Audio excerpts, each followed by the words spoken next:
Bien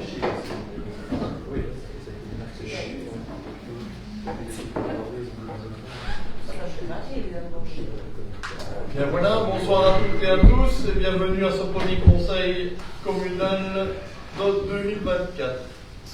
Excusez-moi. Bonsoir Dimi. Oui, Georgette est excusée pour raison de santé. Donc voilà, donc bienvenue à ce premier conseil communal du mois de janvier 2024. Premier point de l'ordre du jour, c'est un décret voirie. Éric, je te passe la parole. Oui, nous nous trouvons à Balmoral sur le chemin vicinal 37 où une personne veut construire, mais pour construire, elle doit aménager ce chemin vicinal jusqu'à l'endroit où elle veut construire. Et ce qui passe aujourd'hui, c'est les plans d'aménagement de cette voirie de 4 mètres de large sur à peu près un peu plus de 50 mètres de long.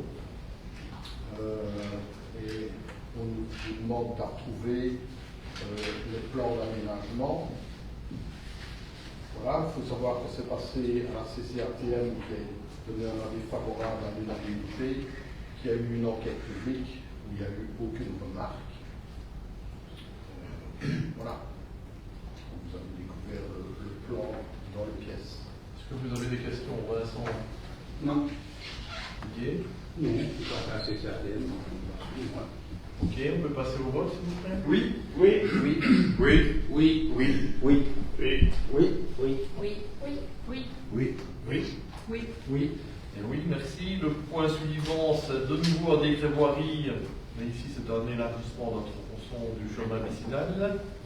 Mais dans le cadre de permis toujours. Et Eric, je te repasse la parole. C'est à Trois-Fontaines, quand on va de Thiège vers Royan-Prise, sur la gauche, il y a une rue qui monte, il y a déjà un lotissement. En face, il y a une parcelle dont le propriétaire voudrait lotir et faire. Il a un projet de 5 lots, humaniser 5 lots sur ce terrain-là.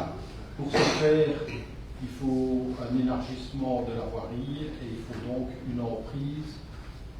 C'est assez long, parce que c'est 2 côtés de la parcelle. Et au total, ça fait 304 mètres carrés, un peu plus, 304,17 mètres carrés.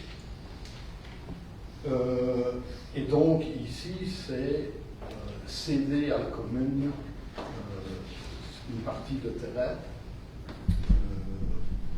Voilà, c'est pour que le conseil approuve le plan d'élargissement de la voirie et la cession d'emprise. Il faut savoir que c'est passé à la CCATM, que c'était favorable conditionnel, mais que les conditions portaient sur le volet urbanistique, mais pas sur le volet voirie. Il y a eu enquête publique, il y a eu des remarques, mais les remarques portent aussi sur le volet urbanistique et pas sur le volet voirie. Ces remarques de la CCATM et de l'enquête publique, on n'en tient pas compte évidemment lors de la partie urbanistique. Mais ici, on nous demande de nous prononcer sur l'emprise. Y a-t-il des questions? Didier? Non, c'est un chemin qu'il faut répondre. C'est nécessaire absolument d'élargir parce qu'il y a plusieurs voitures qui vont passer. Vincent? Pas de questions. Passez au vote, s'il vous plaît. Oui. Oui. Oui. Oui. Oui. Oui. Oui. Oui. Oui. Oui, oui, Oui. Oui. oui. Oui. Et oui, merci. Le point suivant, c'est l'enseignement fondamental communal, c'est la promotion à la santé à l'école. Eric, je te passe la parole. Appelé communément le PSE, promotion de santé à l'école. Alors, donc chaque école doit être associée à un organisme qui s'occupe justement de cette promotion de santé à l'école. Nous étions affiliés à la province de Liège, notamment l'antenne de l'Arrée, et le gouvernement wallon a réagréé les différents centres, dont celui-là. Pour cela, il faut que l'on refasse une convention. Ça ne change rien, c'est une convention avec le même centre Et vous avez dans les pièces cette convention-là. Bon, il n'y a rien d'exceptionnel, c'est tout à fait ce qui doit se faire selon la législation. Je ne sais pas si vous avez des questions. Non. Avez-vous des questions, non, Vincent, Didier, non? On peut passer au vote, s'il vous plaît. Oui, oui, Oui. oui, Oui. oui, Oui. oui, Oui. Oui. Oui. Oui. oui. Oui. Oui. Oui. Et oui, merci. Le point suivant, c'est le personnel communal, c'est le rapport relatif à l'emploi de travailleurs handicapés. Situation au 31 décembre 2023. Ici, c'est une prise d'acte. Je suppose que vous avez regardé les documents. Et ici, au niveau de la commune de Genève, nous sommes largement dans les clous. Nous avons plusieurs travailleurs handicapés, donc on remplit toutes les cases. Et nous avons d'ailleurs un résultat positif, ce qui veut dire que nous faisons le nécessaire. Je ne sais pas si vous avez des questions. Non. Olivier, Vincent, non. Donc c'est une prise d'acte, donc il n'y a pas de vote. Le dernier point de l'ordre du jour, c'est le programme Je cours pour ma forme. Michel, je passe la parole. C'est une convention qu'on signe chaque année pour Je cours pour ma forme. On y ajoute maintenant Je marche pour ma forme. Donc c'est avec la SBL Sport et Santé à Bruxelles. Donc ici on propose de re-signer la convention pour l'année 2024, comme on fait en début de chaque année depuis maintenant une dizaine d'années. A-t-il des questions, Didier? Pas de question. Vincent? Non. On peut voter? Oui, oui, Oui. oui, Oui. Oui. oui, Oui. oui, Oui. Oui. Oui. Oui. Oui. Oui. Oui. Oui. Et oui, merci. Ben voilà, nous avons déjà clôturé l'ordre du jour de la séance publique. Mais nous allons certainement passer à des questions diverses. Allez, Didier, je commence par toi. Oui, mais c'est pas faire franchement. Bien, François.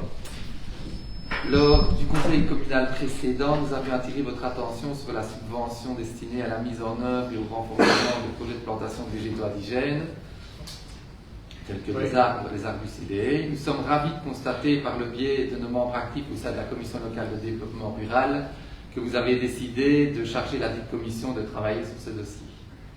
Osez tient à saluer cette approche consistant à inviter une commission qui rassemble des habitants et des mandataires communaux à prendre part à ce type de projet. Prochainement, nous espérons prendre connaissance des fiches projets finalisées par cette commission à partir des consultations citoyennes réalisées en 2018, formalisant ainsi un pas important vers la mise en œuvre du plan communal de développement rural, du nouveau plan communal de développement rural. Ceci afin de permettre à la Commission de contribuer activement au projet qu'elle a rédigé, en plus des projets proposés par le pouvoir politique en place. En conclusion, heureux de voir ce projet de plantation dans les mains de la CLDR. Question, quid de l'approbation du PCDR par le Conseil communal et par la suite d'une ouverture de la CLDR à de nouveaux membres? L'approbation du PCDR, on vient de le valider au niveau de la CLDR mardi. Donc là, les membres de la CLDR ont validé le plan de la CLDR. Maintenant, je pense qu'il va être envoyé à la région wallonne pour voir si tout est conforme, pour juste une mesure de conformité. Ils n'analysent pas les fiches projet ni rien, c'est juste pour voir si le dossier est bien complet, bien conforme. Puis il revient ici à la commune, où je crois qu'à ce moment-là, il doit être validé par le collège, puis par le conseil communal, et puis après, on devra passer à la commission, à la région wallonne pour l'approbation de la CLDR. Je ne suis pas certain qu'on arrivera à passer à la région wallonne avant les élections. Ça va être compliqué dans tous les allées et venues qu'il va faire un peu partout.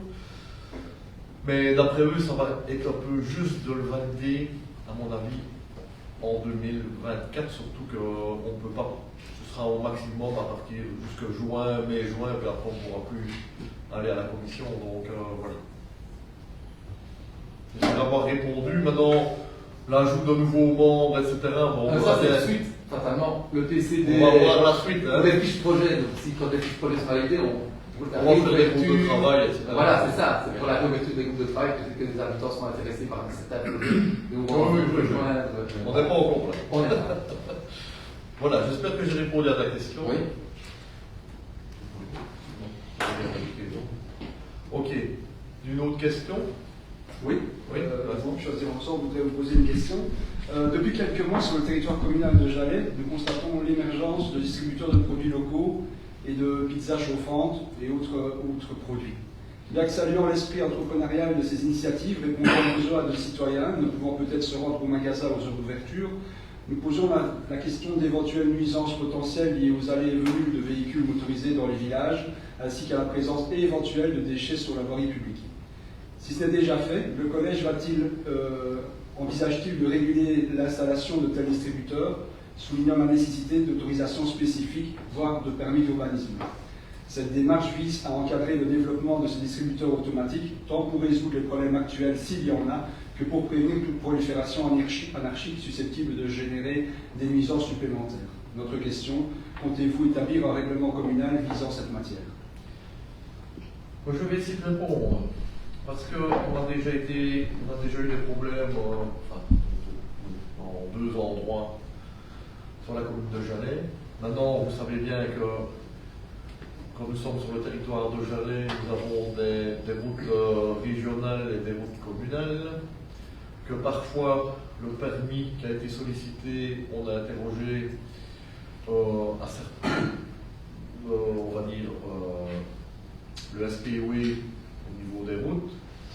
Parfois il l'accepte, parfois il n'accepte pas en fonction du recul par rapport à la voirie, par rapport s'il y a des places de stationnement, s'il n'y en a pas, s'il y a déjà eu aussi des plaintes ou des réclamations de certains riverains, parce qu'il y en a qui ont causé beaucoup à mon avis, de nuisances, parce qu'on a eu énormément de réclamations de riverains, d'autres qui ne soulèvent aucune critique, aucun problème. Alors la problématique, elle est celle-là, on n'est pas les seuls dans l'histoire. Vous pouvez remarquer qu'en général, regarde partout où elles sont au bord des routes régionales et pas des routes communales ou à des carrefours. Et la difficulté, elle est là. Mais quand on a vraiment des gros problèmes, des problèmes de propreté, jusqu'à présent, je pense qu'on n'a jamais eu la moindre critique au niveau de la propreté, ça va sans aucun problème. Les nuisances par rapport au bruit, oui, mais ça dépend aussi ce qu'il y a dans les distributeurs. Parce que quand c'est pour aller chercher des tranches de saucisson ou un plat préparé, il n'y a pas souvent de nuisance. Maintenant, s'il y a des canettes avec de l'alcool et des choses comme ça c'est autre chose. Mais ça, jusqu'à présent, le SPOE ne le permet pas. Chaque fois, il a vraiment interdit. Donc voilà, mettre un règlement communal figé, c'est presque impossible parce que la décision, c'est presque pratiquement pas nous jusqu'à présent qui la prenons. Mais dès qu'il y a des réclamations, etc., on interroge le SPOE pour voir ce qu'ils en pensent et on prend les décisions. Mais jusqu'à présent, tu peux remarquer, elles sont toutes en bordure des routes régionales. Maintenant, si je demande un jour au règlement, essayer de prendre quelque chose pour le fera, mais jusqu'à présent, voilà, on n'a pas eu besoin réellement de se pencher sur une autorisation, comme on dirait, vraiment ici sur des routes communales. Merci pour la réponse. Nous, évidemment, c'est ça que tu as mis ici, que tu viens de mettre en lumière, et c'est ça ce qui nous préoccupe un petit peu, c'est que s'il n'y avait pas de réglementation, imaginons un distributeur de boissons alcoolisées, ne sachant pas quelles sont les personnes qui pourraient aller retirer ce type de boissons dans les distributeurs, je pense qu'il faut simplement tout à fait, mais ça, prévenir au niveau communal pour ne pas se retrouver dans une situation où le temps qu'on décide, il y aurait une espèce de latence. Parce qu'on a eu le cas, il suffit que je peux prendre au niveau de la sécurité simple, je prends un arrêté, j'interdis toute boisson alcoolisée dans le distributeur et instantanément c'est fait. Il n'y a pas besoin d'un règlement bien élaboré, et puis après on a fait toutes les démarches et ça a été retiré, on n'a pas pu continuer parce que là ça fait vraiment beaucoup de nuisances avec des voitures de jeunes qui se regroupent à un distributeur, etc. Et là c'est très problématique. Mais voilà. Ok, merci pour la réponse. D'autres questions, Vincent? Je vous demande l'information à Marc, où en est le dossier de la fameuse stèle des droits de l'homme sur... Si tu veux, je peux y la sur la place du village. Dans salle du collège. Je peux aller la chercher si tu veux. Ah, mais c'est parfait. La plaque est faite, elle est dans la salle du collège, elle est réimprimée, il ne reste plus qu'à la poser sur la stèle, elle est là. C'est une bonne nouvelle, merci. Elle est là. Elle est là déjà depuis longtemps. Je pense que les deux, en tout cas au dernier conseil communal, elle était déjà Je vais là. la placer. Mais elle est là, il n'a plus qu'à la mettre en place. Et voilà.